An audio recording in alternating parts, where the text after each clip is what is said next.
Hi guys, இன்னைக்கு நம்ம movie ரிவ்யூவில் சீதா பயணம் படத்தோடைய ரிவ்யூ தான் பார்க்க போகிறோம். இந்த படம் இப்போ தமிழில் தேட்டர்ஸ் எல்லாம் அவைலபிளாக இருக்குது. மறக்காம செக் பண்ணி பாருங்கள்.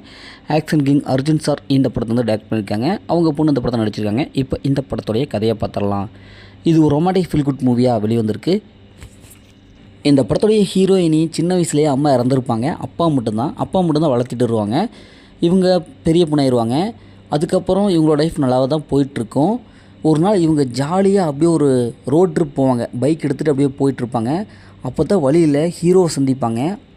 ஹீரோ நம்ம ஹீரோயின்கிட்ட லிஃப்ட்டு கேட்பாங்க. உடனே ஹீரோயினும் லிஃப்ட் அப்படியே கொடுத்துருவாங்க. அவங்க இறங்க வேண்டிய இடத்துல இறக்கி விட்டுட்டு அப்படியே வழியில் அந்த பழக்கடைக்காரங்க நிறையா பேர்த்த இப்படி சந்திச்சுட்டு அதுக்கப்புறம் ஒரு 20 நிமிஷம் ஒரு அரை மணி நேரம் லேட்டாக போயிடும். அவங்க போக வேண்டிய அந்த ஒர்க் ஷாப் ஒன்று போகணும். அங்கே போவாங்க. அரை மணி நேரம் லேட்டாக போவாங்க.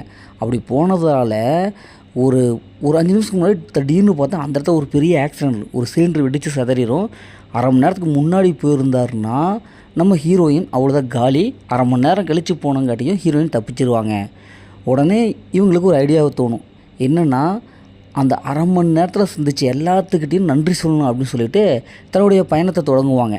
இப்போ இறுதியில் அவங்க சந்தித்தவங்களை பார்த்து நன்றி சொன்னாங்களா இல்லையா, இறுதியில் ஹீரோயின் லைஃப் என்னவோ மாறுச்சு அப்படிங்கிறதான் இந்த படத்துடைய கதை. இந்த படத்துடைய பாசிட்டிவ்னு பார்த்தாவே ஆக்ஷன் கிங் அர்ஜுன் சார் அவங்களுடைய பொண்ணுடைய ஆக்டிங் நல்லாவே இருக்குது. அவங்கள சுற்றி தான் இந்த கதை நகருது. ஃபஸ்ட் ஹாஃப்லேருந்து கடைசி வரைக்கும் இவங்க ஃபாலோ பண்ணாவே இந்த படத்தை பார்த்து முடிச்சிடலாம். ஹீரோவுடைய கேரக்டர் அவங்க நல்லா இருக்குது. ஹீரோயினுடைய கெமிஸ்ட்ரி நல்லா ஓரளவுக்கு ஒர்க் அவுட் ஆகுது.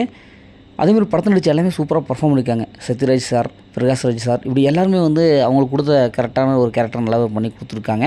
படத்தோடைய பிஜிஎம் பொறுத்தவரைக்கும் நல்லாவே இருக்குது. அதேமாதிரி சினிமோட்டோகிராஃபி சூப்பரான விசுவல் அப்படின்ட்டு கொடுத்துருக்காங்க. அர்ஜுன் சார் ஒரு சீனில் வருவார். அவர் வர சீன் கொஞ்சம் நல்லாவே இருக்கும், மாசாக இருக்கும். ஒரு சில சீன்ஸாக ரசிக்கிற மாதிரி இருக்குது. இந்த படத்தோடைய மைனஸ்ன்னு பார்த்தாவே செகண்ட் ஹாஃப் தாங்க. ஏன்னா இவங்க அந்த ட்ரிப் போகிறதெல்லாம் பழைய 90s காலகட்டத்தில் இருந்த கதைகள் மாதிரி இருக்குது. அந்த காலகட்டங்களில் எப்படி சீனோ அது மாதிரி 2Kல கொண்டு வந்திருக்காங்க. அது வந்து 90s கிட்ஸ்க்கு ஓரளவுக்கு நல்லா பிடிக்கும். ஆனால் 2K கிட்ஸ்க்கு எந்த அளவுக்கு பிடிக்கும் அப்படிங்கிறத கேள்விக்குறியாக இருக்குது. ஏன்னா அந்தளவுக்கு ரொம்ப ஸ்லோவாக போகுது. பார்த்து பழக்கப்பட்ட அதே சீன்ஸ் தான் கொஞ்சம் ப்ரிடிக்டபுளாக இருக்குது. இந்த படத்தில் அந்த மாதிரி சீன்ஸில் எதுவுமே ஃபேமிலியாக பார்க்கலாம். மொத்தம் இந்த படம் சூப்பராக சொன்னாங்கன்னா இந்த படம் ஒரு ஒன் டைம் வச்ச போல் தான் நான் சொல்கிறேன். ஓகே, இதேமாதிரி அடுத்து ஒரு புதிய மூவி ரிவ்யூவில் சந்திப்போம்.